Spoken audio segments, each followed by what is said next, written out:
आज से लगभग 3 महीना पहले हम लोगों ने एक सेशन किया था इसी चैनल पे, जिसमें से हम लोगों ने यह देखा था कि ओपेक प्लस क्या है, जिसमें से हम लोगों ने यह देखा था कि ओपेक प्लस में कौन कौन से जो तेलीय देश है, अर्थात जो कच्चे तेल का उत्पादन करते हैं, जैसे ईरान, इराक, सऊदी अरब, यूएई वगैरह बहुत सारे देश है जिनका एक संगठन था जिसको हम लोग ओपेक प्लस के नाम से जानते हैं। उसके बारे में हम लोग देखे थे और उसमें हम लोग यह भी पढ़े थे कि क्या भारत में तेल सस्ता हो जाएगा। यहाँ पे आप लोग देख सकते हैं बगल में कि किस प्रकार से हम लोग एक सेशन किए थे, और उसी सेशन को लेकर अब भारत में क्या हो रहा है कि उसी हम लोग फिर से एक उसी सेशन पे चर्चा करने वाले हैं, लेकिन खबर नहीं है। अब खबर क्या कहती है यहाँ पे हम लोग आज के इस सेशन में हम लोग जानते हैं।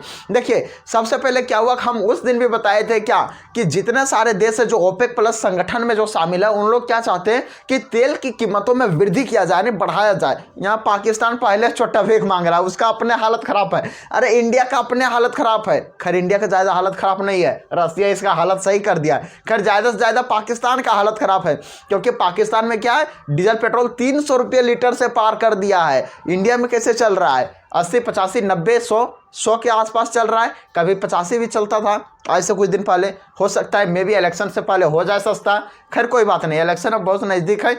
लेकिन अभी वर्तमान समय में कैसे चल रहा है, 95, 100 चल रहा है अभी इंडिया में डीजल पेट्रोल, लेकिन वही पाकिस्तान में 300 से पार कर दिया है। ओपेक प्लस का जो अपने आप का जो हीरो मानता है सऊदी अरब, उनका कहना है कि अब यहाँ पे क्या करना चाहिए, हम लोगों का डीजल पेट्रोल का दाम में ये बढ़ोतरी किया जाना चाहिए, यानी कच्चे तेल के दामों में वृद्धि करना चाहिए, जिससे क्या होगा, हम लोगों को अधिक प्रॉफिट होगा। और इसको लेकर क्या था, जितने सारे देश थे ओपेक प्लस में, सारा देश को एक चौटाई क्या था, सबको बोल दिया तेल कम निकालो, अभी तेल कम निकालो, अभी क्या करेंगे, दुनिया में पूरा क्राइसिस लाएंगे तेल का, और जब बढ़ा लेंगे ना, उसके बाद से तेल पूरा बेचेंगे, ये बोला था सऊदी अरब। लेकिन यहाँ पे खेला हो गया, यहाँ पे खेला इसलिए हो गया क्योंकि इन सारे जो देश का जो जीवनी टिका हुआ रहता है, ओपेक प्लस में जितने भी सारे देश शामिल है, उन सबका जो जीवनी टिका हुआ रहता है, उसका जीवनी असली में टिका हुआ किस पर, उसका तेल पर। इन सालों की तेल खत्म तो खेल खत्म समझिए। अरब कंट्री वाले जितने भी है ओपेक प्लस में, उन सबों की स्थिति क्या है, इन सबों की जो अर्थव्यवस्था है वह पूर्ण रूप से तेल पर टिका हुआ है। अर्थात यहाँ पे तेल इन लोग बेचेगा नहीं, इन लोग रोटी लाएगा कहां से, यही इन लोग के लिए समस्या हो जाता है। तब भारत क्या करता है कि बोला अच्छा बेटा तुम तो बढ़ा रहा है अपना तेल, चलो हम तुमरा से तेल ही नहीं खरीदते। 2016-17 में बड़ा जबरदस्त ईरान से हम लोग तेल खरीद रहे थे। अभी क्या बोलता है कि चलो जाओ तुम बढ़ा लो तेल, तुम बढ़ा लो अपना तेल का कीमत, हम तुमसे तेल नहीं खरीदेंगे। चलो उधर से रसिया यूक्रेन का वार स्टार्ट हो गया 21 में। 21 में स्टार्ट होने के पश्चात से क्या हुआ कि उधर से सेंक्शंस काफ़ी लगा दिया अमेरिका, लेकिन भारत ने सारा सेंक्शंस को तोड़ते हुए, कोई सेंक्शंस नहीं माना, और सारा सेंक्शंस को तोड़ते हुए रसिया से तेल खरीद लिया। अब तेल खरीदा, रसिया का ऑफर निकाल दिया। अब ऑफर निकालने के पश्चात क्या हुआ कि चीन और इंडिया दोनों ने मिलकर रसिया से एकदम जमकर तेल खरीदा, जिससे रसिया का इकोनॉमी को बहुत ज़्यादा बूस्टअप मिला, उसका इकोनॉमी गिरने से बच गया। समझिए कि रसिया में जो भीख मांगने की स्थिति थी वह स्थिति नहीं आने दिया। इंडिया और चाइना ने उसका जो लाज था वो बचा लिया। और यह जो था ईरान, इराक, ये सभी में क्या हुआ कि तेल का यहाँ से निर्यात, यानी कि उन लोग के पास से अब निर्यात जो था वो कम हो गया, दूसरा देश उससे मंगवाना ही छोड़ दिए। अब यहाँ पे समस्या इन लोग के लिए खड़ा हो गया, अरे भैया जब दूसरा देश तेल ही नहीं ले रहा है तो हम लोग खाएंगे क्या। अब यहाँ पे समस्या ये हो गया, अब हम लोग रसिया से तेल क्यों लेने लगे। पहला बात, हम लोग दोस्ती जो हम लोग के बहुत पुराने से चलते आ रहा है, कई बार रसिया हम लोगों को वीटो लगा कर बचाया है, खैर उस दोस्ती को नहीं भूलना चाहिए, पहला बात। दूसरा बात, रसिया जो था इन लोगों से सस्ता दे रहा था।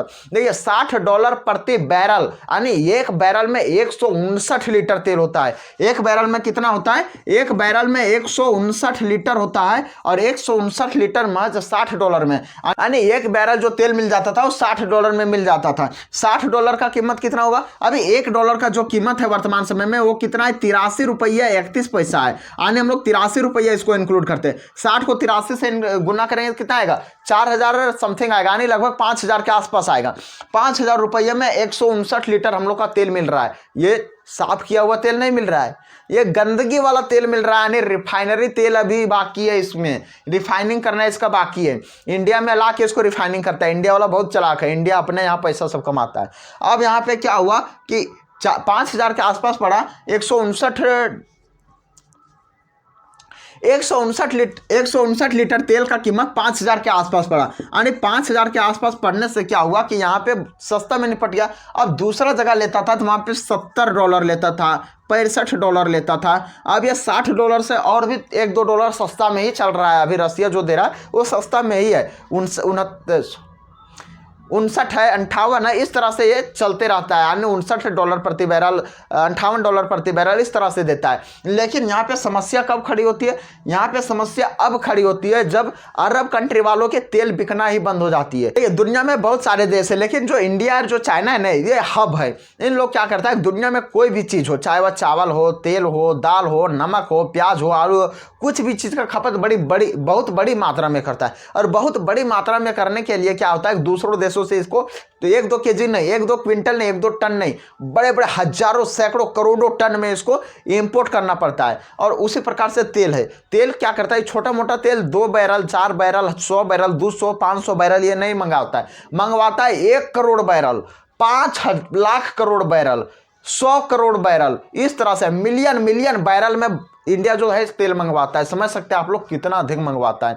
1 मिलियन बैरल प्रतिदिन इंडिया की तेल की जो खपत है वह 1 मिलियन बैरल के आसपास है। यानी समझ सकते हैं कि 1 बैरल में 159 लीटर है तो 1 मिलियन में कितना होगा, यानी 6 जीरो, यहाँ पे 3 गुने इसको कर दीजिए 159 से, 159 से अब यदि हम लोग इसको गुना करते हैं, इस पर 6 जीरो, समझ सकते हैं इस पर 6 जीरो, इतना खपत इसका बढ़ जाता है। इंडिया में तेल है इतना खपत, तो समझ सकते हैं कोई छोटा मोटा देश का तो इसमें हाथ है नहीं कि इतना बहुत कम मात्रा में हम लोग निपटा लेंगे। सो जब इतना अधिक मात्रा में जब इसकी तेल की खपत है तो क्या करता है, जो देश सस्ता देगा वहीं से लेगा। अगर हम लोग 1 रुपया भी ये कम पड़ता है इसमें तो समझ सकते हैं कि करोड़ों रुपया, अरबों रुपया हम लोग को बच सकता है, अरबों रुपये तक हम लोग को यहाँ पे बच सकता है तेल में। रूस के बाद अब ईरान भी है जो अपना प्रतिबंधित तेल बेचना चाहता है इंडिया को। अब आप लोग के मन में सवाल उठता होगा, सर इंडिया से जो है रसिया से तेल ले रहा है, सर इंडिया जो है फिलहाल रसिया से तो तेल ले रहा है, क्या ईरान है जो महंगा तेल दे रहा है इसलिए नहीं ले रहा है? क्या कारण है कि ईरान से अभी तेल नहीं ले रहा है? रसिया से क्या जिंदगी भर उसका दोस्ती है निभाते रहेगा? एक दोस्ती का बात है, चलिए ये अलग मैटर करता है कि दोस्ती अपने पास से, लेकिन क्या ईरान से तेल नहीं लेगा इंडिया? देखिए इंडिया ईरान से तेल लेगा और ईरान जो है वह रसिया से भी तेल ज़्यादा सस्ता में देने अभी चाह रहा है।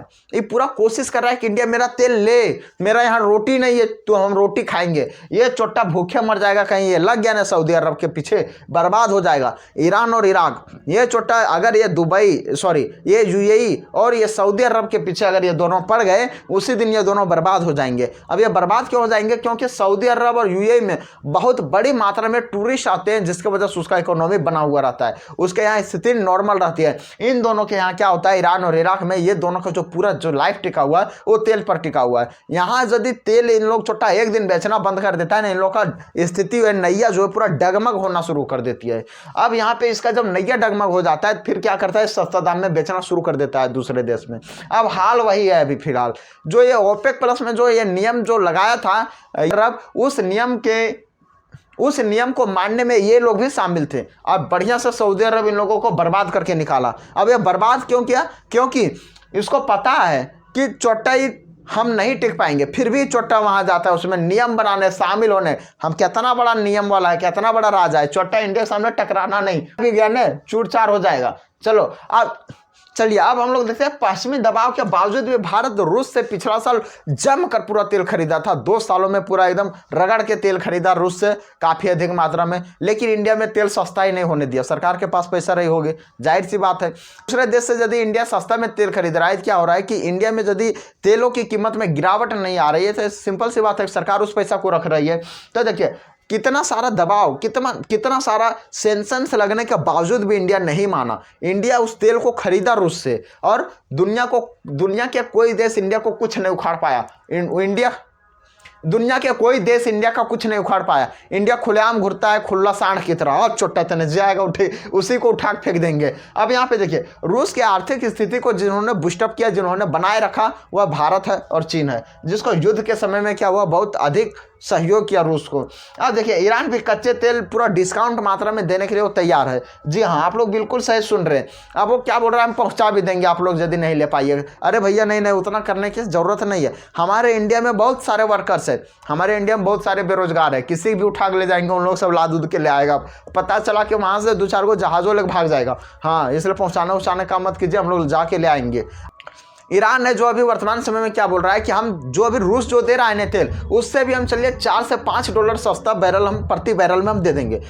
यदि अभी रूस जो है $60 प्रति बैरल की दर से अभी दे रहा है, तो चलिए हम $55 प्रति बैरल की दर से दे देंगे, $56 प्रति बैरल की दर से दे देंगे। इतना सस्ता हम निपटा देंगे। ये किसका कहना है? ये सभी कहना है ईरान का। लेकिन भारत इसके बावजूद भी इसको मना कर रहा है साफ साफ। क्यों मना कर रहा है? क्योंकि इस पर बहुत ज़्यादा मात्रा में सेंक्शंस लगा हुआ है, और इस पर सेंक्शंस लगा हुआ है वो आम सेंक्शंस नहीं है, ये अमेरिका द्वारा लगाया गया बहुत बड़ी सेंक्शंस है। ये कोई आसान बात नहीं है, क्योंकि अगर ये भारत इस सेंक्शंस को नहीं मानता है तो क्या होगा? भारत को सबसे पहले सऊदी अरब से दुश्मनी होगी, यूएई से दुश्मनी होगी, उसके साथ साथ अमेरिका से भी इसकी दुश्मनी होगी, और इसके बाद जो रसिया से भी दुश्मनी हो जाएगी। क्योंकि रसिया बोलेगा हम जब तुमको सस्ता तेल दे ही रहे हैं तो वहाँ से खरीदने की तुमको क्या ज़रूरत है। वही बात है यहाँ पे, किसके साथ है? इंडिया के साथ। इसलिए इन्होंने ईरान को साफ साफ मना कर दिया है कि अभी हम कोई तेल नहीं खरीदेंगे। नहीं, 2018 से पहले भारत का कुल आयात लगभग 67% होता था ईरान से। सिर्फ 2018 से पहले क्या होता था कि ईरान से कुल हम लोगों का जो तेल का जो ये इंपोर्ट होता था टोटल 67% से ज़्यादा होता था, लगभग 67% के आसपास होता था। समझ सकते, एक बहुत बड़ी मात्रा है 67% के आसपास। और अभी क्या हो रहा है? अभी हम लोग बिल्कुल जीरो कर दिए। ये अपने आप में बहुत बड़ी मात्रा है जो पूरा रूस की ओर शिफ्ट हो गया। अभी हम लोग रूस से कुल तेल की 60% के आसपास इंपोर्ट करते हैं। समझ सकते हैं, सिर्फ रूस से 60% से ज़्यादा इंपोर्ट कर रहे हैं, सिर्फ रसिया से।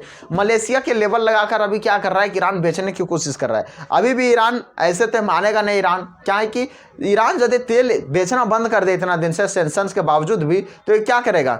ये बर्बाद हो जाएगा। इसलिए सेंक्शन के बावजूद भी अभी क्या कर रहा है? तेल अपने जहाँ से दूसरे जगह बेच रहा है। अब ये किस प्रकार से बेच रहा है? ये मलेशिया के सहयोग से बेच रहा है। ये मलेशिया बोलता है कि ये क्षेत्र तुम्हारा है, चलो तुम इससे ये बोल दो हम लीज पर लिए हुए हैं, ये दिस दैट, और उससे क्या करो, तुम तेल निकाल लो और तुम बाहर भेज दो, उसके बाद जो पैसा होगा हमको दे देना। और वही काम अभी रहा है कि ईरान के जो तेल वाली भूमि है वहाँ पे क्या कर रहा है? अपना वर्कर्स भेज के सारा कुछ अपना से करके वो क्या कर रहा है? दूसरे देश में तेल का सप्लाई कर रहा है, और वहाँ से क्या कर रहा है? उसको पैसा दे रहा है, कुछ पैसा अपने भी रख रहा है। ईरान के जो तेल मंत्री है वह है जवाद ओवजी। इनका कहना है कि आने वाले मार्च में, यानी 2024 का जो मार्च आ रहा है, उस समय तक हम बढ़ा के इसका 3 लाख बैरल और भी बढ़ाएंगे। यानी कि अभी जो इसका तेल का जो टोटल एक्सपोर्ट है, यानी ये दूसरे देश में जो बेच रहा है वो कितना है? लगभग 3.3 मिलियन बैरल है। अब 3.3 मिलियन बैरल है, यह बहुत बड़ी मात्रा होती है।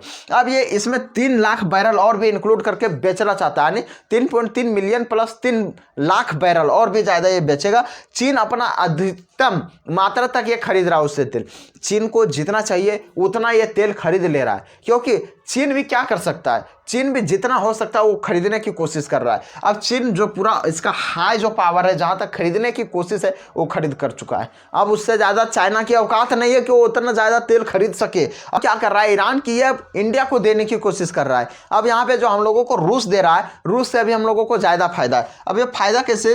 रूसी तेल $60 प्रति बैरल के अनुसार मिल रहा है। अब प्रति बैरल के अनुसार मिल तो रहा है $60, इसके साथ ही कोई बीमा नहीं, के साथ ही पश्चिमी जहाज का भी कोई लफड़ा नहीं। यानी वहां से तुमको जहाज से ले जाना है, किससे ले जाना है, तुम अपना आओ अपना ले जाओ। यानी भारतीय क्रू मेंबर्स को, भारतीय वर्कर्स को भी काम मिल रहा है। यहाँ तक ये नहीं कि चलो हम पहुँचा देते हैं तुम्हारे यहाँ, हमारा यहाँ का रोजगार मिल जाएगा, तुम्हारा यहाँ बर्बाद रहेगा, ऐसा स्थिति भी नहीं है। 2018 में ईरान ने भारत को प्रमुख सप्लायर हुआ करता था। समझ सकते, 2018 से पहले ईरान जो था भारत को सबसे अधिक तेल सप्लाई करता था, और आज क्या है? भारत बिल्कुल 0% कर दिया है अभी वर्तमान समय में। 2016 में 4,80,000 बैरल प्रतिदिन सप्लाई करता था।